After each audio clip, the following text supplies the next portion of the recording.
அந்த பாட்டை கம்போஸ் பண்ணும்போது அந்த வார்த்தை அப்படி வந்து விழுந்துச்சு. ஆமாம், நிலா மழை எழில் அப்படின்னு சொன்னோம். அதை எழில் எதிர்க்கவே உட்காந்துருக்காங்க. அதனால எழிலா ரொம்ப எழிலா வந்துருச்சு. அந்த பாடல் அழகா வந்துருக்கு, அழகா அமைஞ்சிருச்சு. டிஜிட்டல் வந்ததுக்கு அப்புறம் இசையமைப்பது ஈஸி அப்படின்னு நீங்க சில மேடைகள்ல நீங்க சொல்லியிருந்திருக்கிறீங்க. நான் சொல்லல, அப்படி நீங்க சொன்னதா சொல்லிட்டு இருக்கிறாங்க. அது உண்மையா? அதுவும் தப்பு. வேற யாரும் சொல்லியிருப்பாங்க. அதாவது மியூசிக் வாசிக்கிறது, அதாவது இந்த கீபோர்ட்ஸ் ப்ரோக்ராமிங்கு இதெல்லாம் வந்து எளிதாகி இருக்கலாம். கிரியேஷன்றது எளிது கிடையாது. அது தானும் உருவாக்கக்கூடிய ஒரு விஷயம். உள்ள இருக்கிறதா கிரியேஷன். ஸோ டெக்னாலஜி அதிகமானதுனால வந்து கிரியேஷன் அதிகமாகிட்டுன்றது கிடையாது. உள்ள இருந்ததான் வெளியே வர்றதுக்கு இல்லையா? அண்ட் அது வந்து மற்ற என்ன சொல்றது, the technological development will aid in better sonorous quality, sound quality and better way or new way of sounds. இதுக்கெல்லாம் ஹெல்ப் பண்ணுமே தவிர கிரியேட்டிவிட்டிக்கு ஹெல்ப் பண்ணாது. அது இங்கிருந்து வர வேண்டியது இங்கிருந்து வர வேண்டியது. அதனால வந்து டெக்னாலஜி வந்து but technology will keep improving. It is very good. அதை வந்து நம்மளுடைய கிரியேட்டிவிட்டிக்கு சேர்த்துட்டு எவ்வளோ அழகாக நம்ம கொடுக்குறோன்றது தான் ரொம்ப முக்கியம். பியூட்டிஃபுல்லாக சொன்னீங்க சார். தேங்க்யூ. அந்த ஒரு அழகான ஒரு படைப்பு பற்றி நீங்கள் சொன்ன அந்த வார்த்தை. ஸோ நீங்கள் கிரியேட் பண்ணணும், என்ஹான்ஸ் பண்ணுறதுக்கு டெக்னாலஜி வில் ஹெல்ப் அப்படிங்கிறது தான் சார். உங்கள் மேலே இருக்கக்கூடிய ஒவ்வொரு கான்சர்ட்ஸ்லையும் நீங்கள் பார்க்குறீங்க, அதாவது இந்த ஆடியன்ஸ் அப்படியே இருக்காங்க இல்லையா, எப்போவுமே உங்க கூட பயணிக்கிறாங்க. What you want to say to them? அதாவது மாறா அன்பும் என்னுடைய பாடல்கள் மேல் அவர்கள் வைத்திருக்கக்கூடிய அந்த மோகம், அந்த காதல், அதை மனதில் தாங்கிக் கொண்டு அவருடைய சிறு வயதிலிருந்து வளர்ந்து வந்து இப்போ கூட வந்து இந்த ஜென்ரேஷன் கூட அவங்க வந்து அதுக்கு ரொம்ப பாராட்டி அடிக்கடி வந்து கேட்கணும்னு ஆசைப்படுறதுல எனக்கு ரொம்ப சந்தோஷம் இருக்கு. காலம் கடந்து நின்ற பாடல்களை தந்த ஆண்டவனுக்கு நன்றி. இதே மாதிரி அழகழகான பாடல்கள். அனைவருக்கும் இனிய மாலை வணக்கம். ரொம்ப சந்தோஷமாக இருக்குது இப்படி ஒரு அழகான ஒரு இசை வெளியீட்டு விழாவில். எங்கேருந்து ஆரம்பிக்கிறேன்னா, தயாரிப்பாளர்லேருந்து நான் ஆரம்பிக்கிறேன். ஒரு அருமையான ஒரு தயாரிப்பாளர் இந்த படத்துக்கு. படத்தை தரமாக தயாரிக்கிறது மட்டும் இல்லாமல் அதை அழகாக மக்கள்கிட்ட கொண்டு போய் சேர்க்குற அளவுக்கு பப்ளிசிட்டி நீட்டாக பண்ணுற வரைக்கும் அட்டகாசமாக பண்ணிகிட்ருக்கார் ப்ரொடியூசர் ரவிச்சந்திரன் சார். ரொம்ப சூப்பராக பண்ணுறாரு. அதாவது இந்த படம் வெறும் தரமாக உள்ளுக்குள்ள வரையும் தரமாக இருக்கணும், வெளியில் பப்ளிசிட்டிலையும் தரமாக இருக்கணும். உள்ள தரமாக இருக்கிறதுக்கு சில நேரத்தில் ஒரு சீன் எடுத்து முடிச்சதுக்கப்புறமும் இதை விட இன்னும் பெட்டராக எடுக்கிறதா இருந்தால் என்ன பண்ணலாம் அப்படிங்கிற அளவுக்கு யோசிக்கிற ஆள். எடுத்த சீனையே திருப்பி ரீஷூட் பண்ணுறது கூட கவலைப்படாமல் செலவழிக்கக்கூடிய ஒரு அற்புதமான ஒரு தயாரிப்பாளர். அது இந்த படத்துலையும் நடந்திருக்கு. ஸோ பார்க்குற மக்களுக்கு தரமான ஒரு படத்தை தரணும் அப்படின்னு நினைக்கக்கூடிய அற்புதமான ஒரு தயாரிப்பாளர். அடுத்தது பப்ளிசிட்டியில் கலக்கிறாரு. அதாவது கிட்டத்தட்ட தமிழ்நாடு ஃபுல்லாக 25 பஸ்ஸில் ஃபுல்லாக தேசிங்க ராஜாவோட ஃபுல் இதை போஸ்டர்ஸ்லாம் ஒட்டி மோர் தென் 250 பஸ்ஸஸ் பின்னாடிலாம் அழகாக தேசிங்க ராஜாவெல்லாம் ஒட்டியிருக்காங்க. இதை நான் எடுத்து என்னுடைய சோஷியல் மீடியாவில் போட்டிருக்கேன். அதை பார்த்து கீழே ஒருத்தன் கமெண்ட் போட்டுக்கோங்க, ஏன் நீ மட்டும் பஸ்ஸில் எல்லாம் ஒட்டிட்டு போயிட்டா உள்ளேன்னு பார்த்தா வெளியில் இருக்கிறது தெரியவே இல்லை அப்படின்னு. ஏன்னா நானே பஸ்ஸை எடுத்து பஸ்ஸுக்குள்ளே ஒட்டிட்டு வந்த மாதிரி என் இதில் ஒரு கமெண்ட் போட்டு விட்டுருந்தாங்க. ஸோ அந்த அளவுக்கு இந்த படத்தை மக்கள்கிட்ட கொண்டு போய் சேர்க்கிற அளவுக்கு அழகாக ஒர்க் பண்ணிட்டு இருக்காரு அருமையான ஒரு தயாரிப்பாளர். அவரோட மகன் இந்த படத்தில் இன்னொரு செகண்ட் ஹீரோவாக நடிச்சிருக்காரு, ஜனா அவர்கள். அவர்கிட்ட பேசும்போது ஒரு விஷயம் சொன்னார், எனக்கு நடிக்கணும்னு ஆசை அப்படின்னு சொல்லி அந்த தயாரிப்பாளர் ரவிச்சந்திரன் சார் சொல்லும்போது பையன் கேட்டிருக்காரு, உனக்கு ஆசைப்பட்டு வரியா இல்லை பேஷனோட வரியா அப்படின்னு. ஏன்னா ஆசைக்கும் பேஷனுக்கும் ஒரு வித்தியாசம் இருக்குது, அது அவருக்கு அப்போ தெரியல. ஸோ எதை நாம் தொடர்ந்து துரத்தணும்னு ஒரு இது வருதோ அதுதான் பேஷன். எல்லாத்தையும் பார்த்து ஆசை வரும், ஆனால் சில இதை தான் கண்டினியூஸாக அதை அட்டெஞ்சே தீரணும்னு இருக்கும், அதுதான் பேஷன். ஸோ அதை நோக்கி தன் பையனை கொண்டு வரணும் அப்படிங்கிறதுக்காக பையனை புடம் போட்டு சின்ன சின்ன ரோல் பண்ணால் கூட பரவாயில்லன்னு சொல்லி இறக்கி பையனோட கனவுகளுக்கு ஒரு வடிகாலாக இருக்கக்கூடிய ஒரு அற்புதமான ஒரு தயாரிப்பாளர். அவருக்கும் அவர் மகனுக்கும் இது அற்புதமான அருமையான ஒரு வெற்றி படமாக அமைய நான் இறைவனை வேண்டிக்கிறேன். உங்களுக்கு வயசே ஆகாதா? இன்னும் முடியலம்மா. சாரி, இல்ல ஓகே, முடிச்சதுக்கு அப்புறம் வரேன். தையி இருக்கிற வரைக்கும். அடுத்தது என்னுடைய ஆஸ்தான இயக்குனர் எழில் சார். தொடர்ந்து அவரோட நான் பண்ணக்கூடிய ஒரு 6வது படம் இது. தொடர்ந்து என்னை கூப்பிட்டுட்டே இருக்காரு, நல்ல நல்ல ரோல் கொடுத்துட்டே இருக்காரு. Very happy. அவரோட டீம்ல போய் ஒர்க் பண்ணணும் அப்படின்னு நினைச்சாலே அவ்வளவு சந்தோஷமா இருக்கும். ஏன்னா நிறைய காமெடி ஆர்டிஸ்ட்டை போட்டுருவாரு உள்ள. நம்மளும் அதில் பண்ணிட்டு இருக்கும்போதே சக காமெடி நடிகர்கள்லாம் பண்றதோடைய அந்த இம்ப்ரூவ்மெண்ட்டை பார்க்கும்போதே நம்ம இன்னும் கொஞ்சம் அப்டேட் பண்ணிக்கணும் அப்படிங்கிற மாதிரி எண்ணம் வரும். நம்மளே ரசிப்போம், நம்மளே சிரிப்போம். ஜென்ரலாக ஒரு 3 நிமிஷம் காட்சி தான் எங்களுக்கு கொடுப்பாங்க அப்படின்னாங்க, நாங்கள் எல்லாரும் சேர்ந்து அதை 13 நிமிஷத்துக்கு மாற்றி வைப்போம். எல்லாத்தையும் எங்களை ஆட விட்டு வேடிக்கை பார்த்து அழகாக ரசிப்பார். ஃபர்ஸ்ட் ரசிகர் எங்கள் இயக்குனர் எழில் சார் தான். எங்களுக்குலாம் நல்லா ரசித்து அதில் பெஸ்ட் பீஸை எடுத்து பண்ணுவார். எனக்கு தெரிஞ்சு அவர் வந்து நடிகர்களை கொஞ்சம் நம்புவார், எடிட்டரை தான் மோஸ்ட்லி நம்புவார். ஏன்னா சம்பூர்ண ராமாயணம் மாதிரி நாங்கள் 2.5 மணி நேரம் படத்தை 25 மணி நேரத்துக்கு எடுத்து வச்சு அந்த அளவுக்கு பண்ணுவோம். பட் பெஸ்ட் பீஸர் கூட அருமையான இயக்குனர். அதை எப்போ கூப்பிட்டாலும் ஓடி போடுற அளவுக்கு அவ்வளோ ஒரு ஒரு ப்ளசண்ட்டாக இருக்கும் அந்த விஷயம். அடுத்தது இந்த விழாவுடைய நாயகன் வித்யாசாகர் சார். ஸோ அவருடைய பாடல்களுக்கெல்லாம் எனக்கு அவ்வளோ ரொம்ப பிடிக்கும். கார்லெல்லாம் நானும் என் ஃபேமிலிலாம் அப்படியே ஒரு ட்ராவல் போயிட்டு இருக்கும்போது சாரோட பாட்டை கேட்டு தான் போவேன். சில நேரம் பின்னாடி இவங்கெல்லாம் வேறு வேலை பார்த்துருப்பாங்க, நான் வந்து மகளே மௌனமா இந்த மாதிரி பாட்டெலாம் கேட்டு போவேன். இந்த ஷெட்டுக்கு பிரேக் டவுன் நான் எடுத்த வண்டி எடுத்துட்டு போவோம் பாருங்க, அந்த வண்டிலாம் என்னை ஓவர்டேக் பண்ணிட்டு போகும். ஏன்னா காலில் அந்த ஆக்சிடென்ட் மிதிக்கவே தோணா அப்படியே அடிச்சுட்டே போவேன். உடனே என் பையன் சொல்லுவான், அம்மா இந்த வேகத்தில் போச்சுன்னா வீடு வந்து திறந்து விடிஞ்சிடும், பாட்டை மாற்று அப்படிமா. பாட்டு எடுத்து போட்டால் அடுத்த கில்லி அர்ஜுனர் வில்லு ஹரிச்சந்திரன் சொல்லு ஃப்ளைட்டெல்லாம் ஓவர்டேக் பண்ணிட்டு போவேன் நான். ஸோ அந்த அளவுக்கு சாருடைய விதவிதமான பாடலுக்கு நான் பயங்கரமான ஒரு ரசிகன், அற்புதமான ஒரு இசையமைப்பாளர். ஸோ அவருக்கும் இது ஒரு அருமையான ஒரு படமாக எங்கள் டீமுக்கு ஒரு ப்ளஸ் பாயிண்ட் அவருக்கு வந்தது, உள்ளே வந்தது. அடுத்து இந்த படத்தினுடைய நாயகன் விமல் சார். ரொம்ப யதார்த்தமான ஒரு நடிகன். ஆக்சுவலாக இந்த கமல் சார், ரஜினி சார் இவங்களோட காலத்தில் கார்த்திக் சார் ஒரு வித்தியாசமான பர்ஃபார்மன்ஸ் பண்ணுறதா நிறைய பேர்லாம் சொல்லுவாங்க. இவங்களெல்லாம் தாண்டி அது அவர் வேறு மாதிரி இருக்கணும். அது மாதிரி இப்போ விமல் சாரோட பர்ஃபார்மன்ஸ் அப்படி இருக்கும், வித்தியாசமாக இருக்கும். அவர் வந்து உதவே அசையாமல் பேசுகிற மாதிரியான விஷயம் தான் எனக்கு ஆச்சரியமாக இருக்கும். புரியுதா அவங்களுக்கு என்ன அப்படியே இருப்பார், என்ன பேசுகிறாரு அவர், லிப் மூமெண்ட்டே காணுமேனு தேடுற மாதிரி இருக்கும். சப்போஸ் அந்த டைலாக்ல மாம்பழம்னு இருந்துன்னு வச்சுங்களேன், டப்பிங்கில் வந்து சார் மாம்பழம் இல்லை சார் அது கொய்யாப்பழம்னா அவரோட லிப்பில் கொய்யாப்பழம்னு போட்டுக்கலாம், ஸ்ட்ராபெரின்னு கூட போட்டுக்கலாம். அந்த மாதிரி லிப் மூமெண்ட் எதுக்கும் சூட் ஆகிற மாதிரி ஒரு அழகாக சட்டிலான பர்ஃபார்மன்ஸு. அடுத்தவங்க நடிக்கிறது அவங்க வேலையை பாருங்கள், நான் என் வேலையை பார்க்குறேன். அடுத்தவங்களை பார்த்து பொறாமப்படுறதோ அதுவோ கிடையாது. இவருக்கு ஏன் சார் சீனை ஏற்றிட்டீங்க, எனக்கு ஏன் சார் கம்மி, ஒன்றுமே கிடையாது. டைரக்டர் ஃப்ரெண்ட்லி ஆர்டிஸ்ட் அப்படின்னா விமல் சார் தான் நான் சொல்லுவேன்.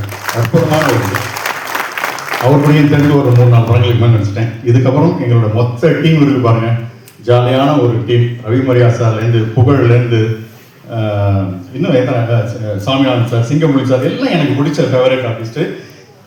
ஜென்ரலாக ஒரு படத்தில் ஹீரோ ஹீரோயினுக்கு கெமிஸ்ட்ரி ஒர்க் பண்ணல, இந்த படத்தில் எனக்கும் புகழுக்கும் ஒரு கெமிஸ்ட்ரி ஒர்க் அவுட் ஆகிருக்கு. அந்த அளவுக்கு எங்களோட காம்பினேஷன்ஸ். அவர் லேடி வேஷன் போட்டே நடிச்சிருக்காரு. இந்த படத்தோட 4வது ஹீரோயின் புகழ் தான். ஸோ நிறைய மெனக்கெட்டிருக்காரு புகழ். அவரோட சேர்ந்து நடிச்ச சீன்ஸ்லாம் ரொம்ப சுவாரஸ்யமாக வந்திருக்குன்னு சொல்லிட்டு இருக்காங்க. அடுத்தது கேமராமேன் சார் செல்வா சார். அது என்ன சொல்கிறது, அனைத்து டேரக்டர்களுக்கும் ஃப்ரெண்ட்லி. அவர் கிட்டத்தட்ட எனக்கு தெரிஞ்சு 150 வருஷம் இருக்கீங்களா சார் சினிமாவில்? அவ்வளோ 40 வருஷம். வா சூப்பர். ஸோ எல்லா டேரக்டருக்கும் ஃப்ரெண்ட்லியான ஒரு ஆர்டிஸ்ட், ஃப்ரெண்ட்லியான ஒரு கேமராமேன் அப்படின்னு சொல்லணும். ஸோ அட்டகாசமான குழு, அருமையான ஒரு படம், ஒரு ஃபன் ரைடான ஒரு படம். உள்ளே வந்தால் கொடுத்த காசுக்கு வஞ்சம் இல்லாமல் கலகலன்னு சிரிச்சுட்டு போகக்கூடிய அற்புதமான ஒரு படம். ஸோ கண்டிப்பாக நீங்கள் பார்த்தா திருப்தியாக இருக்கும். எனக்கும் இந்த படம் மூலிமா நல்ல பேருன்னு நினைக்கிறேன். பேச வாய்ப்பளித்த அனைவருக்கும் நன்றி. படத்தை தேட்டரில் வந்து பார்த்து உங்களோட நன்றி. Thank you sir, thank you. பட் ஓடி கேட்கணும் உங்களோட எனர்ஜி. ஏன்னா இந்த படத்தில் வந்து நீங்கள் ஜீப்பில் தொங்கிட்டு போகிறீங்க, போலீஸ் ஜீப்பை அர்ஜுனர் வெளில கேட்டு ஓட்டுற மாதிரி வேகமாக ஓட்டுறீங்க. அந்த எனர்ஜி வந்து அவ்வளோ ஹை எனர்ஜியாக இருக்குது. சார் சொன்ன மாதிரி படம் முழுக்க எல்லாரும் பேசிகிட்டே இருக்காங்க, ஆக்டிவாக இருக்காங்க, ஓடிக்கிட்டே இருக்காங்க அப்படின்ற மாதிரி. உங்களுக்கு வயசே ஆகாதான் நான் கேட்டதுக்கு அங்கே தான் நான் கேட்டேன். ஸோ அந்த எனர்ஜி எப்படி மெயின்டைன் பண்ணீங்க அதை பற்றி சொல்லுங்கள். என் ஒய்ஃப் வந்திருக்காங்க இந்த இதுக்கு. ஆக்சுவலாக நீங்கள் எப்படி இவ்வளோ இளமையாக இருக்கீங்கன்னா நான் அவரை சந்தோஷமாக வச்சுருக்கேன் அப்படின்பாங்க. அதனால் அவரை நான் ஹாப்பியாக வச்சுருக்கேன், நான் ஹாப்பியாக இருக்கேன். போகிற யூனிட் எல்லாமே நடிக்கிற படம் எல்லாமே காமெடி படம் தான் மோஸ்ட்லி. ஸோ நானும் சிரிக்கிறேன், சிரிக்க வச்சுட்ருக்கேன். அதனால் லைஃப் ஹாப்பியாக போயிட்டுருக்கு. கொஞ்சம் முடி கொட்டலை, அதனால ஓடிட்டுருக்கு குழம்பு. உண்மையை சொன்னதுக்கு நன்றி சார். தேங்க்யூ. இதே மாதிரி எனர்ஜியோடு நீங்கள் ஸ்க்ரீனில் எப்போவுமே எங்களுக்காக அழகழகான படங்கள் கொடுக்கணும். மேம் உங்களை இதே மாதிரி ரொம்ப ஹாப்பியாக வச்சுக்கிட்டே இருக்கணும். Thank you sir.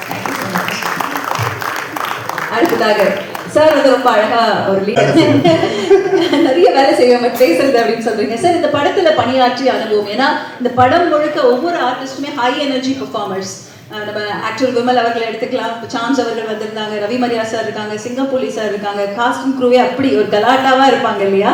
ஸோ நீங்க இந்த படத்துக்கு பர்டிகுலர்லி சினிமாட்டோகிராஃபி பண்ண அந்த அனுபவம் பத்தி சொல்லுங்க சார். முதல்ல ஒரு விஷயம் இருக்கு. 25 வருஷமா நான் சார் ட்ராவல் பண்ணிட்டு இருக்கேன்.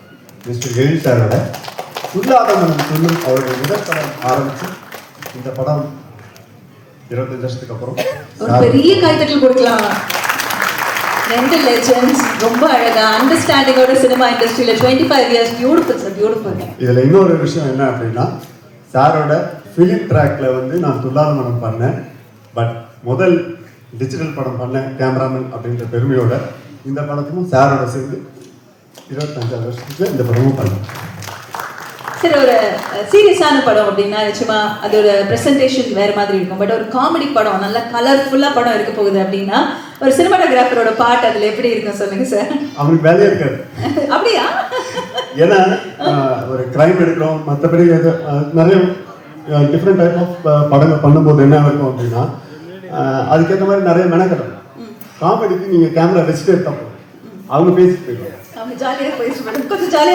அதாவது தாமஸ் சொன்னார்ல, ஒரு இடத்துல வந்து நாங்க ஆரம்பிச்சிருவோம், அவர் 3 நிமிஷத்துல முடிக்க வேண்டியதை 13 நிமிஷம் நாங்க எடுத்துக்குவோம் அப்படின்னா அது எனக்கும் தான் பொறுக்கும். ஏன்னா நான் கேமரா வச்சுட்டு உட்காரோம்.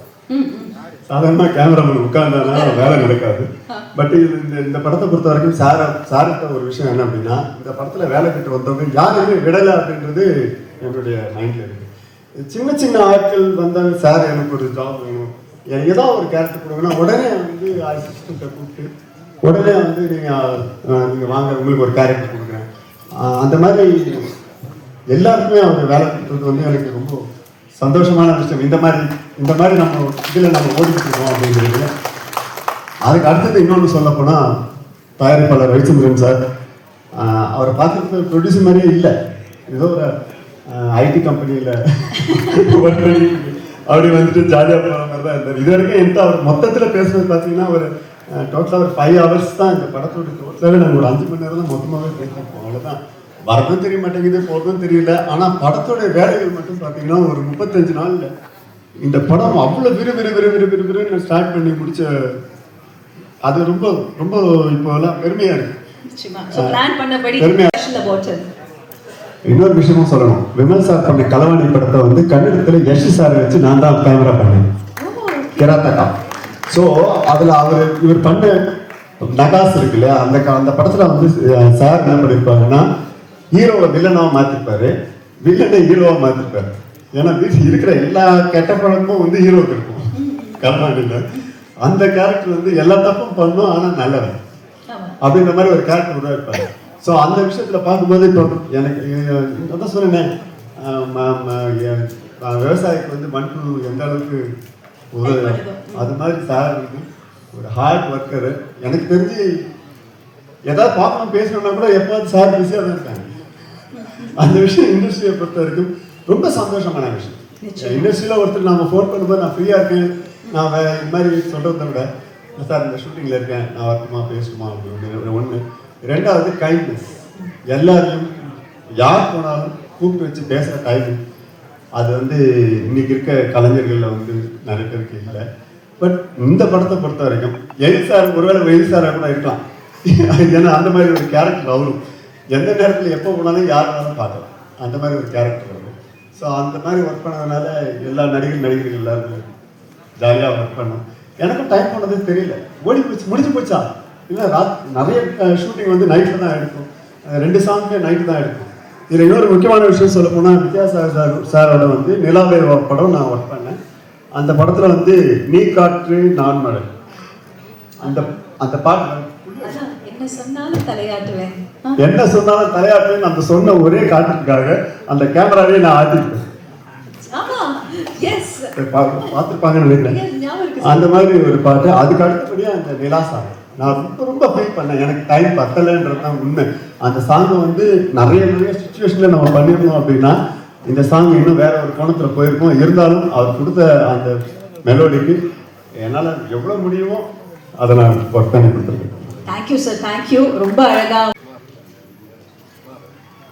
ஓகே, இங்கு கூடியிருக்கும் பத்திரிகைக்காரர்கள் மற்றும் ஊடக நண்பர்கள் அனைவருக்கும் முதற்கண் நன்றி. ஏன்னா இந்த படத்தை வெற்றியாக கொண்டு போய் சேர்க்க வேண்டியது உங்கள் கையில் தான் இருக்கு. இது சத்தியமாக சொல்கிறேங்க, நான் ஒவ்வொரு இன்டர்வியூ சரி எங்கே போனாலும் சரி, மதகஜராஜா எப்போ ரிலீஸ் ஆனாலும் சூப்பர் ஹிட்டுன்னு, அதே மாதிரி தாங்க இந்த படமும்.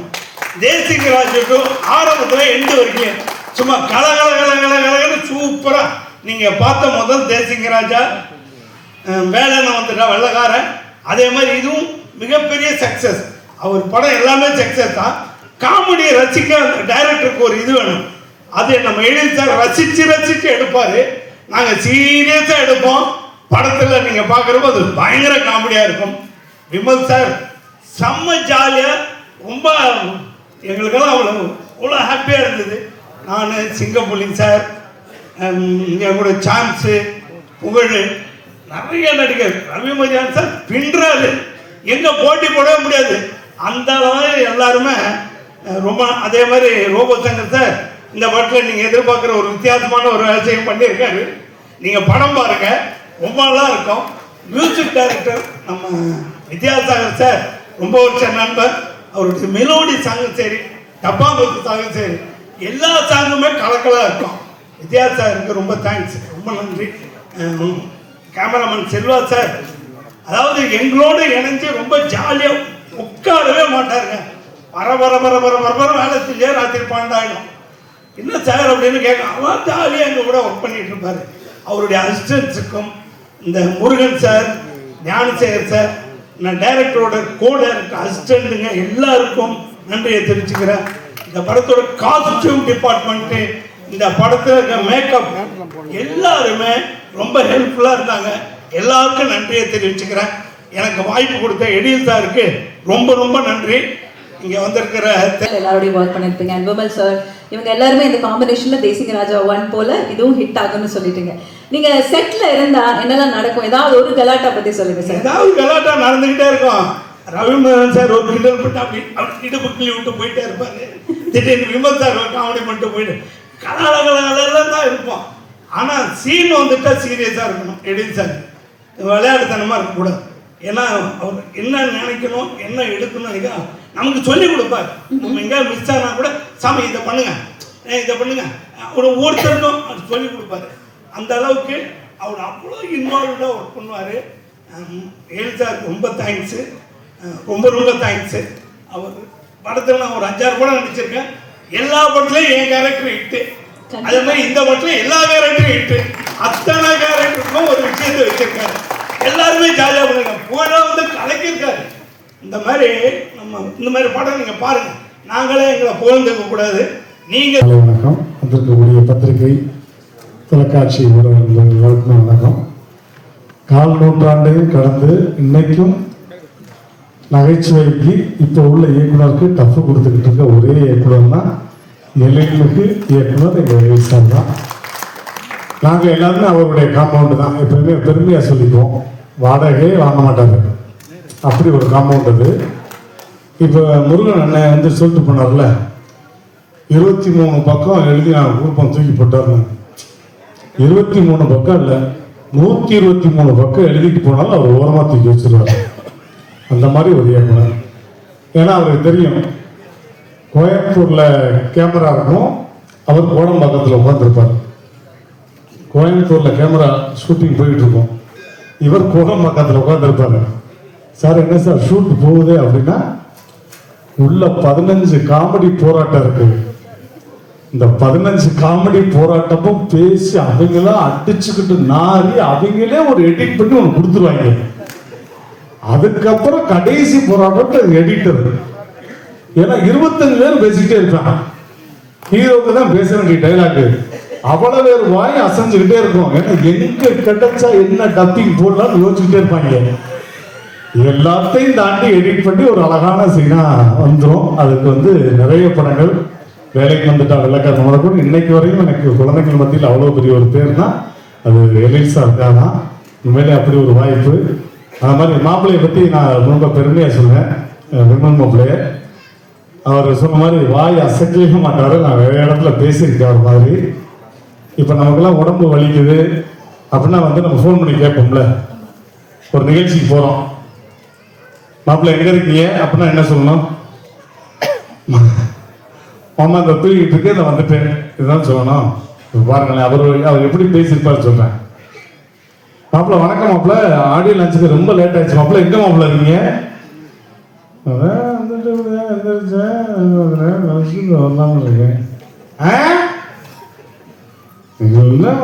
காஃபி குடிச்சேன், குடிச்சிட்டு வரலாம்னு இருக்கேன், எங்க மாமா இருக்கீங்க? நம்ம காதை தூக்கி அவர் வாயில வைக்கணும். அப்படியா மாப்பிள்ள, வந்துருங்க மாப்பிள்ள அப்படின்னு. அந்த மாதிரி ஒரு யதார்த்தமான, எனக்கு ரொம்ப பிடிச்ச, நான் வந்து திரை உலகத்துல அன்பா கூப்பிடுற மாப்பிள்ளை விமல். அவரோடய 3 படம் நிறைய பண்ணிட்டேன். நான் அடுத்தடுத்த படங்கள்லாம் நிறைய பண்ணணும். ஸோ அவருக்கும் என்னுடைய வாழ்த்துக்கள். அதே மாதிரி இங்கே இருக்கக்கூடிய தேசிங்க ராஜா 2, தேசிங்க ராஜா 1க்கும் 2க்கும் எந்த சம்மந்தம் கிடையாது. அதான் இந்த படத்துக்கு வந்து டைரக்டர் எகில் சார், அந்த படத்துக்கு டைரக்டர் எகில் சார், இந்த படத்துக்கு ஹீரோ விமல் சார், அந்த படத்துக்கு ஹீரோ விமல் சார், அந்த படத்துக்கு வில்லன் ரவிமரியா, இந்த படத்துக்கு வில்லன் ரவிமரியா. இவ்வளவு ஒற்றுமை இருந்தாலும் சீக்குவல் அப்படிங்கிற ஒரு அடிப்படையில் இந்த கதையோட தொடர்ச்சி அது கிடையாது, அந்த கதையோட தொடர்ச்சி இது கிடையாது. அப்புறம் ஏன் தேசிங்க 2ன்னு பேர் வச்சுன்னு கேட்குறீங்களா? இதுக்கு வேலை வந்துட்டா வெள்ளக்காரன்னு பேர் வைக்கலாம், மனபுத்தி பிறகு பாட்டுன்னு பேர் வைக்கலாம், சரவணன் இருக்க பயமையின் பாட்டுன்னு பேர் வைக்கலாம், எது வேணாலும் வச்சுக்கலாம். ஆனால் ப்ரொடியூசர் என்ன பண்ணாரு, எனக்கு தேசிங்க 2 தான் வேணும்னு அடம் பிடிச்சதுனால ஏற்கனவே பண்ணப்பட்ட கதைக்கு இந்த டைட்டில் வச்சிருக்கோம். இதுதான் வந்து இந்த படத்துல பார்வையாளர்களாக இருக்கட்டும், ரசிகர்களாக இருக்கட்டும், எங்களுடைய அன்பு நண்பர்களாகிய ஊடக நண்பர்களாக இருக்கட்டும், வலைத்தள நண்பர்களாக இருக்கட்டும், எல்லாத்துக்கும் சொல்லிக்கொள்ள விரும்புதுன்னா, இந்த படத்தை ரசிகர் பார்க்குற மாதிரி ஊடகங்கள் நீங்களும் பார்ப்பீங்க. தயவு செய்து தேசியராஜா 1 மறந்துருங்க. அதுக்கும் இதுக்கும் உள்ள ஒரே வித்தியாசம், அது காமெடி கலாட்டா, இது காமெடி கலைபரம் உள்ளதான். ஓகே சார், யூஷுவலா சொல்லுவாங்கல்ல, ஒரு சீக்வல் ரிலீஸ் ஆகும்போதோ இல்ல ஒரு டைரக்டர் ஒரு படம் ரிலீஸ் பண்ணும்போது விசிட் அந்த படம் அப்படின்னு சொல்லுவாங்க. இந்த யூனிவர்ஸ் அதெல்லாம் சரி, நான் அந்த யூனிவர்ஸ் மறந்துருங்கன்றீங்க, நீங்க தேசிகராஜா 1 மறந்துட்டீங்க. மறந்துடும். ஓகே, கஜினி மாதிரி, கஜினி சூர்யா சார் மாதிரி மறந்துட்டு வந்தாதான் இந்த படத்தை என்ஜாய் பண்ண முடியும். ஓகே சார், உங்களோட அந்த காமெடி பெர்ஃபார்மன்ஸஸ் அது வந்து மக்கள் எல்லாருமே, அதாவது ஒரு ஸ்லைட் வில்லனிக் ரோல் இருக்கும், ஆனாலும் அது சிரிக்க வைக்கிற மாதிரி தான் இருக்கும். நீங்க ஆனா ஒரு சீரியஸ் வில்லனாவுமே இருந்திருக்கீங்க. இந்த பெர்ஃபார்மன்ஸஸ் வந்ததுக்கு அப்புறம் மக்கள் கிட்ட இருக்கக்கூடிய அந்த எதிர்பார்ப்பை நீங்க எவ்வளவு வரவேற்கிறீங்க சார்? உங்களுக்கு ஃபர்ஸ்ட் யார் இந்த மாதிரி ரோல்ஸ் கொடுத்தது? ஆக்சுவலா இதுக்கு அடிப்படை காரணமே இங்க எவ்வளவு ஆர்கே செல்வமணி சார் தான். ஓகே, எல்லாருக்கும் புது தகவலா இருக்கும். ஓஹோ, பக்கத்துல உட்காந்து ஆர்வி உதயகுமார் சாருக்கும் புது தகவலா இருக்கும். பேரு சார் அவர் தான் வந்து D40 அப்படிங்கிற ஒரு நிகழ்ச்சியில அவர் ஷோ டைரக்டர், ஒரு 5 அசிஸ்டன்ட் ஷோ டைரக்டர் இன்னும் ஒரு ஆளா வச்சிருந்தார். அப்ப டைரக்டர் எழில் சார் வந்து எங்க யூனியன்ல வந்து டைரக்டர் யூனியன்ல பொருளாளர். அந்த 1 மாசம் டிராவல்ல நான் பார்க்கறதுக்கு வந்து பயங்கர மாடர்னா இருந்தாலும் எதுக்கு எடுத்தாலும் காம்ப்ளிமெண்டா இருப்பேன். அப்போ ஒரு நாள் செம்ம டென்ஷனை கத்தி, உங்களை எவங்க வில்லன் ஆக்குறது அப்படின்னாரு கோவப்பட்ட எழில் சார். சார் வசந்த பாரன் தான் சோறு சாப்பிட்டுருங்க சார், தட்டை உரியிறாங்க அப்படின்னு. இல்லைங்க, நீங்க சரியான காமெடி பேசுங்க, காமெடி இறங்குங்க, வேற ஒரு அறுவடை உங்களுக்கு காத்துட்டு இருக்கு அப்படின்னாரு. அப்ப நீங்களே செஞ்சிருங்க சார் அப்படின்னு. நான் கேஷுவலா சொன்னேன், எங்கங்க நானே கேப்ல படம்லாம் நீங்க உட்காந்துருக்கேன் அப்படின்னாரு. அவர் சொன்னது அப்படியே சொல்றேன், இல்லை சார் நீங்க கூடி சீக்கிரம் படம் பண்ணுவீங்க சார், நீங்க சொன்ன மாதிரி நான் காமெடியா பண்ணுவேன் அப்படின்னு. அதுதான் சிவகார்த்திகேயன் சார் அறிமுகமாகி நான் வில்லன் காமெடி வில்லன் பண்ண அந்த மனக்குத்தி பறவை. அந்த படத்துல அசால்ட்டா அப்படின்னு நடிச்சு போயிட்டேன். ஆனால் அடுத்த படம் தேசிக ராஜா 2 வரும்போது மறுபடியும் நீ தான் வில்லன் இந்த படத்துல அப்படின்றாரு. எனக்கு பொறுப்பு கூடுது. ஏன்னா இந்த வில்லன் சேர்ல உட்காந்து காமெடி பண்றது வந்து 2 பண்டாடிக்காரங்க கதை. 2 பண்டாடி திருப்தி படுத்த எவ்வளவு கஷ்டமோ அதே மாதிரி வில்லன் சேர்ல உட்காந்து வில்லன் பண்ணணும், ஆடியன்ஸை மிரட்டணும், அப்படியே காமெடி சொல்லி கைத்தட்ட வைக்கணும். அது எவ்வளவு கஷ்டம்னு அனுபவிக்க எனக்கு தான் தெரியும். ஸோ முதல் படம் ஹிட்டு மனங்குத்தி பிறகு செம சூப்பர் பிறகு ஹிட்டு. தேசிக ராஜா வர்றாரு. எனக்கு உண்மையிலே பயம். என்ன கிளைமாக்ஸ்ல வந்து கண்ணம் சீல் சாங்கெல்லாம் வச்சு என்னெல்லாம் வந்து வெஸ்டர்னைஸ் சாங்கெல்லாம் ஆட வைக்கிறாரு. என் மேல அவ்வளோ நம்பிக்கை, இவ்வளவு நம்பிக்கை மனுஷன் வச்சிருக்காரு. அப்ப நம்பிக்கை மற்றவர்கள் அந்த முறையில் வைக்கும் போது நமக்கு பொறுப்பு கொடுக்கும்போது ஐயோ சிரிக்க வைக்கிறேன் சிரிக்க வைக்கிறேன் சிரிக்க வைக்கிறேன்னு சொல்லி இந்த பிஹெச்டி பண்ணுவாங்க தமிழ் இங்கிலீஷ் லிட்ரேச்சர் எல்லாம், அது மாதிரி நான் காமெடியில வந்து திசிஸ் பண்ணி அதை பிஹெச்டி மாதிரி பிரிச்சு இதுக்கெல்லாம் சிரிப்பான், இதுக்கு சிரிக்க மாட்டான், இதுக்கு ஆடியன்ஸ் சிரிப்பான், இதுக்கு சிரிக்க மாட்டான், அப்படியே உட்காந்து ஹோம்ஒர்க் பண்ண ஆரம்பிச்சேன். டைரக்டரை மறந்துட்டேன், கதாசிரியரை மறந்துட்டேன், காமெடி எப்படி ஒர்க் அவுட் பண்றதுங்கிறது ஒர்க் அவுட் பண்ணி தேசிங்க மனக்குத்தி பறவையில மச்சான் சொல்றானே மச்சான் சொல்ல ஒரு காமெடி செம்ம ஹிட். இது செம்ம காமெடி. இந்த காமெடியே இல்லைனவங்க தேசிக ராஜா வந்ததுக்கு அப்புறம் நானும் சூரிய பண்ண காமெடி. அப்ப நான் இது வரைக்கும் காதுல புப்பாடு போட்டு சொல்லுவேன், காதுல விரல. அப்படின்னு சொன்னப்ப அது அதை விட பெரிய காமெடி ஆயிடுச்சு. இதுதான் சூப்பர் காமெடி. வேற வெள்ளக்காரன் நானும் ரோபசங்கர் சொன்னேன். அன்னைக்கு காலைல 6 மணி கோழி கொக்கோன்னு என் பொட்டாட்டி தரானதே மல்லியை பேசிட்டு உசுப்பினா மல்லியா கனகாமரமா அப்படிங்கும்போது உன் பொட்டாட்டி ஒண்ணு செருப்பா அடிச்சதெல்லாம் கேட்கல. மாமா இது கூட வச்சுக்க சொல்ல.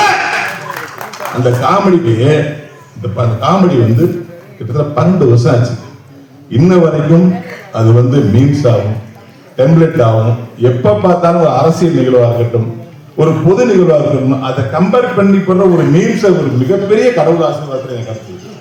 இப்போ அதே மாதிரி இந்த தேசிய ராஜ்யத்தை வந்து எப்படி இந்த ஆடியன்ஸ் வந்து மீம்ஸா பயன்படுத்தினாங்களோ, எப்படி டெம்ப்ளேட்டா யூஸ் பண்ணாங்களோ, அது மாதிரி தேசிய ராஜ்யம் எனக்கு மட்டுமல்ல, நண்பர் புகழ், நண்பர் சான்ஸ், அண்ணன் சுவாமிநாதன் பங்காளி, சிங்கப்புலி, இப்படி எல்லாரையுமே ரோபசங்கர் சின்ன கெஸ்ட் சொன்னார்ல, தெரியும்.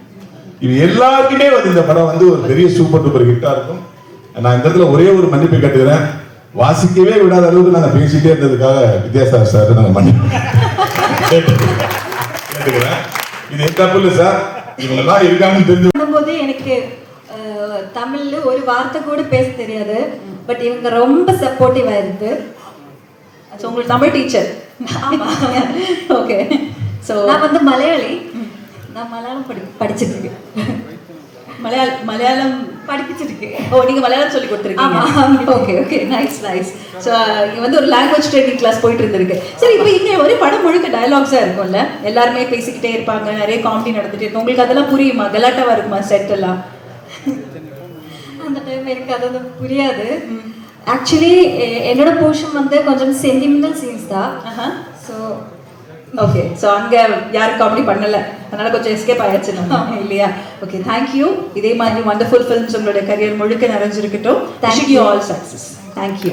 அப்போ நம்ம மூவி தேசிங்க ராஜா 2 ஜூலை 11க்கு ரிலீஸ் ஆகுது. நீங்கள் எல்லாரும் படம் பார்த்து சப்போர்ட் பண்ணுங்க. Thank you thank you thank you. இருக்கிறவங்க எல்லாருமே காமெடி ஆக்டர்ஸ் அண்ட் அவங்க எல்லாருமே லெஜெண்ட்ஸ் கூட. And you are working with someone in the industry who's there for 25 years or veteran கூட work பண்ணுறீங்க. So please share about that.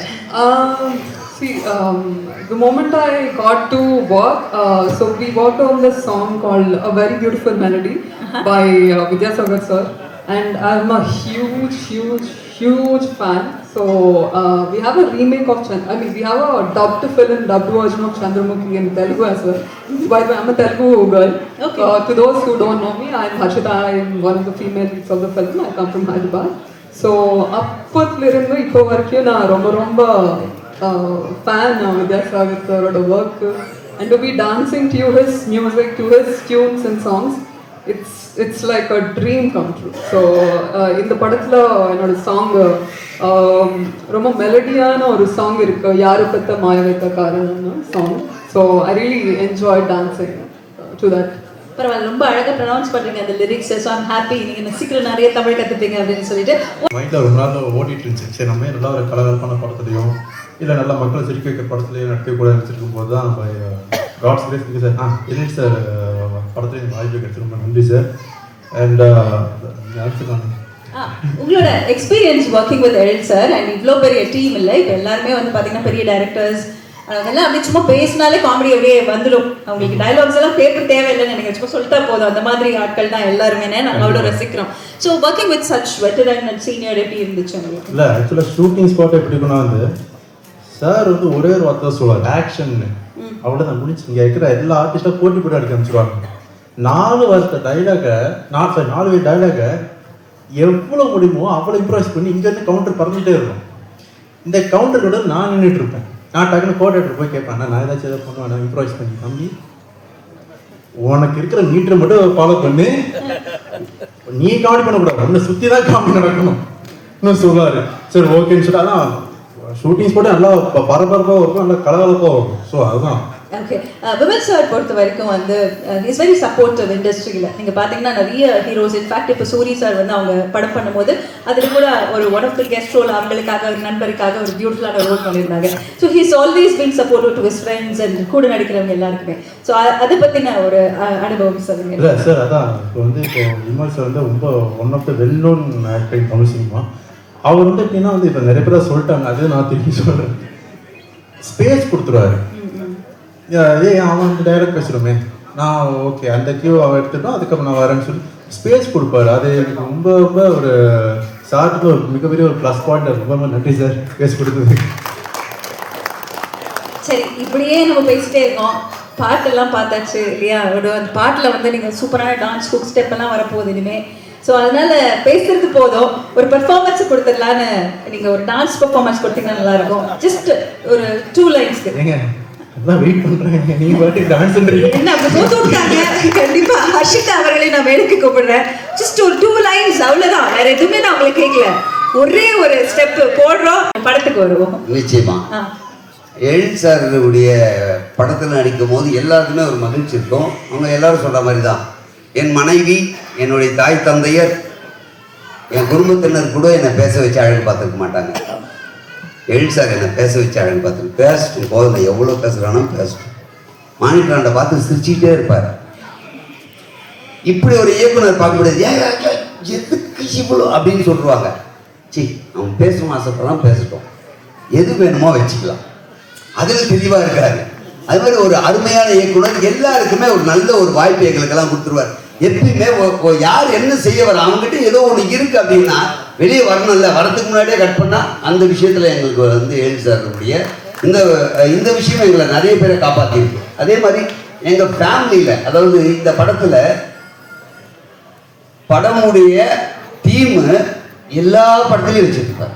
நீங்கள் அவனுடைய படம் பாருங்கள், இது இருக்கிற டீம் மொத்த பேரும் அடுத்த படத்துலையும் இருக்கும். அதே முகண்டா வேணாமண்ணா, அது புதுசாக யாருன்னா போடுவோம். இவர்கள் எல்லாம் என்னுடைய குழந்தைகள்ன்ற மாதிரி, என்னுடைய பள்ளியில் பயின்றவர்கள்ன்ற மாதிரி எல்லாருக்குமே வாய்ப்பு கொடுப்பாரு. அது எங்களுக்கு பெரிய விஷயம். ஏன்னா படத்தில் நீங்கள் ஒரு சீன் இந்த ஓரமாக நின்னா கூட திரைப்படத்தில் நின்னா அதுக்கு மதிப்பு வேற. அதுவும் எழில் சார் படத்தில் நின்னா அதை விட மதிப்பு வேற. அப்போ யாருமே ஏமாந்துடக்கூடாது. எழில் சார் படம் பண்ணுறாருன்னா எங்களெல்லாம் கூப்பிடுவாருன்னு நம்பிக்கையாக இருக்கும். அப்படி இன்னைக்கு பலர் நம்பிக்கையா இருக்கக்கூடிய ஒரு விஷயத்தை தொடர்ந்து கொடுக்குறாரு. உங்களுக்கு மிகப்பெரிய நன்றி சார். இதுக்கு மேல பேச விட மாட்டாங்க சார், தெரியும். சொல்லுங்கம்மா, இன்னும் எதுவும் கரெக்டா முடிச்சிட்டீங்க மீட்டர்ல. தேங்க்யூ சார், உங்களுக்கு ரொம்ப நன்றி. எல்லாம் பண்ணுங்க, சூப்பரா பண்ணுங்க. நான் பார்த்துக்கிறேன்னு அவர் 2 வார்த்தை தான் அங்கேருந்து வரும். மானிட்டர் பண்ணி உட்காந்துப்பாரு, ஒரு ஆக்ஷன் ஒரு கட்டு, இது 2 தான் சொல்லுவார். வேற எதுவும் அவர் சொல்ல மாட்டார். நாங்கள் மாட்டம் நடிச்சுக்கிட்டே இருப்போம். அது வேணுன்றதை பார்த்துப்பாரு, இல்லை மீதி எடிட்டில் ஏதாச்சும் தூக்கிப்பாரு. அந்த அளவு தான் சிரிச்சுக்கிட்டே இருப்பார். அப்படி ஒரு டைரக்டர் நான் பார்த்தது. எல்லாமே சொல்லுவாங்க, திட்டுவாங்க இல்லையா, எதாவது சார் இந்த இடத்துல இதை கொஞ்சம் ஏற்றுட்டுங்களா, இது வேணாப்பா கொஞ்சம் நல்லா இல்லை. அவர் எது சொன்னாலும் சரி, நீங்கள் போட்டுக்குங்க அப்படி சொல்லுவார்.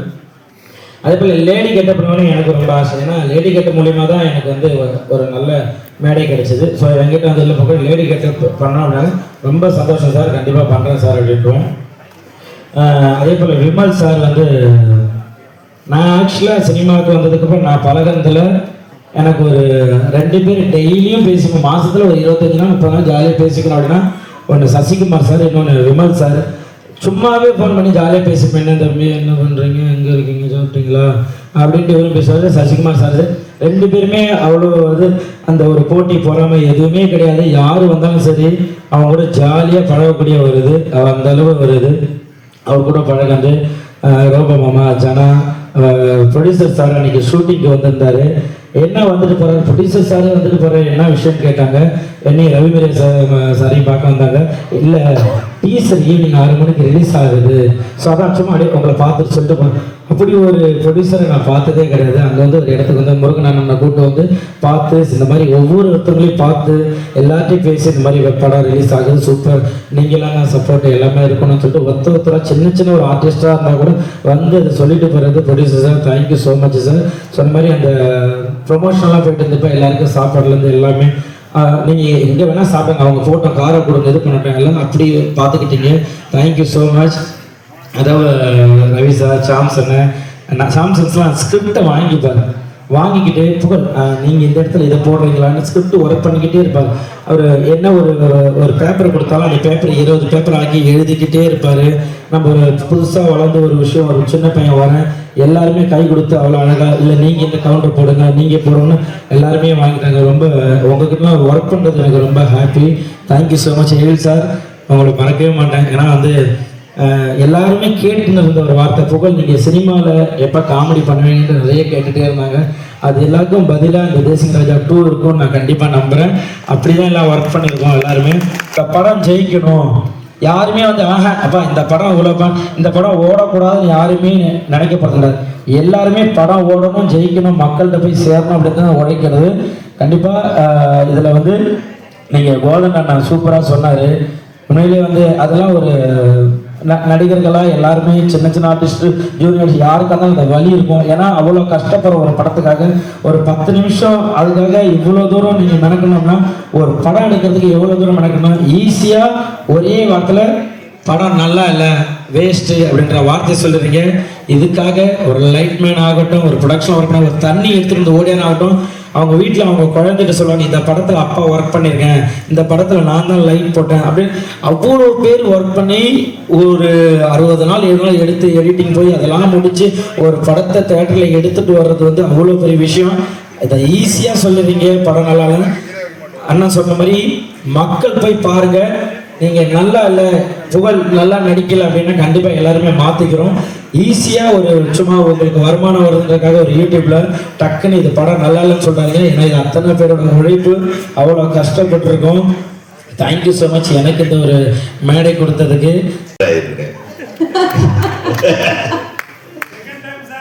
செகண்ட் டைமா எதை பற்றி பேசுறது? ஒரு அருமையான இசை வெளியீட்டு விழா, ட்ரெய்லர் வெளியீட்டு விழா. நல்ல வேலை என் ஷார்ட்டு போடல ட்ரெய்லரில், அவ்வளவு கேவலமாக எடுத்து வச்சிருக்கேன். அப்படியெல்லாம் இல்லை, நான் என்ன கதாபாத்திரம் பண்ணியிருக்கேன்றது சஸ்பென்ஸாக வச்சுருக்கேன். ஏன்னா அது சொல்ல முடியாது. அந்த முதன்மையான கதாபாத்திரம் இந்த படத்தில் ரொம்ப முக்கியமான கதாபாத்திரம். இந்த படத்தோட முழு கதைக்கும் காரணமான ஒரு கதாபாத்திரம். எல்லாம் நம்மளுக்கு கீழே வேலை செய்கிறாங்க, அந்த மாதிரி ஒரு கதாபாத்திரம் தான் எனக்கு கொடுத்துருக்காரு. நன்றி. ஆக எனக்காக வேலை செய்த இவர்கள் அனைவரையும் நான் வாழ்த்த கடமைப்பட்டிருக்கிறேன். என்னுடைய ஆசையை நிறைவேற்றுவதற்காக இவர்கள் போராடுகிறார்கள் படத்தில். அதுதான் உண்மை. இந்த கருடன் மாதிரி இதில் ஒரு வித்தியாசமான கதாபாத்திரத்தில் நடிக்க வச்சிருக்காரு. ட்ரெய்லரை பார்த்தா இல்லாத மாதிரி படத்தில் நான் இல்லாமல் பண்ணிடாதீப்பா. அழகாக இருக்காங்க. மிக திறமையான இவர்கள் அனைவரையும் ஒன்று கூட்டி வைத்து அற்புதமாக படமாக்கியிருக்கும் என் அன்பு தம்பி எழில் அவர்களுக்கு 25 காலம் பொன்விழா ஆண்டு கொண்டாடி கொண்டிருக்கும் என் தம்பிக்கு இது பொன்விழா ஆண்டின் மிகச்சிறப்பான வெற்றி படமாக அமைய எனது மனமார்ந்த வாழ்த்துக்களை. இன்னும் குக்கு வித்து கோமாளியில் இன்னும் கலக்கிருக்கலாம், எல்லாரும் பின்னாடியே வந்திருப்பாங்க. இவ்வளவு அழகாக இருக்க வாழ்த்துக்கள். இந்த திரைப்படத்தில் செல்வமணி சொன்னார், டைரக்டர்களை நடிக்க வச்சுட்டு. டைரக்டரில் நடிக்க மட்டும் வைக்கலிங்க, டைரக்டரில் வெட்டு குத்து தான். உள்ளுக்குள்ளே பார்த்தீங்கன்னா எங்கள் சீனே வெட்டு குத்து சீன் தான். எனக்கு முதல் எதிரி ரவி மரியா. அவர் எப்படியாவது என்ன காலி பண்ணணும்னு சொல்லிட்டு அவர் படுற போராட்டம் இருக்கே. ஆனால் உண்மையில் ரொம்ப குழந்தை மாதிரி ரவி மரியா. உண்மையில் மிகச்சிறப்பான ஒரு நடிப்பை வெளிப்படுத்தி இருக்கிற ரவி மரியா. ஏன்னா என்னை பற்றி அவர் சொல்ல மறந்துட்டார். ஆனால் எனக்கு இணையாக நடிச்சிருக்காரு, எனக்கு ஈக்குவலாக டஃப் ஃபைட் கொடுத்துருக்காரு. அந்த தம்பிக்கு எனது வாழ்த்துக்கள். எல்லாம் உடைச்செறிஞ்சிட்டு உங்களுடைய வெற்றிக்கு காரணம் அதுதான் தம்பி. ஏன்னா உங்களுடைய படத்தை பார்த்து நான் வியந்திருக்கிறேன். நான் அந்த என்னது பாகை சொல்லுவார், ஐயோ எக்ஸலண்ட் பர்ஃபார்மன்ஸ், அவ்வளவு அழகா அந்த கேரக்டரை உள்வாங்கி நடிக்கிறது. இதெல்லாம் எங்கே கற்றுக்கிட்டீங்கன்னு தெரியல. அது சரி, களவாணி படமாகட்டும், தம்பியோட தேசிங்க ராஜா ஒன்னாகட்டும், யதார்த்தம். அதாவது அதில் நான் நடிக்கிறதே தெரியாமல் நடிக்கிறதுன்னு ஒன்று இருக்கு பாருங்க. அது இறைவன் உங்களுக்கு கொடுத்துருக்கிற பெரிய மிகப்பெரிய கிஃப்ட்டு. அதை தொடர்ந்து செய்யுங்க. எல்லாத்தையும் அரவணைத்து போகிற மனப்பான்மை உள்ள உங்களுக்கு தோல்விங்கிறதே கிடையாது. இதுவும் மிகப்பெரிய வெற்றி படமாக உங்களுக்கு அமையும்னு நான் எதிர்பார்க்கிறேன். ரோபோ சங்கர்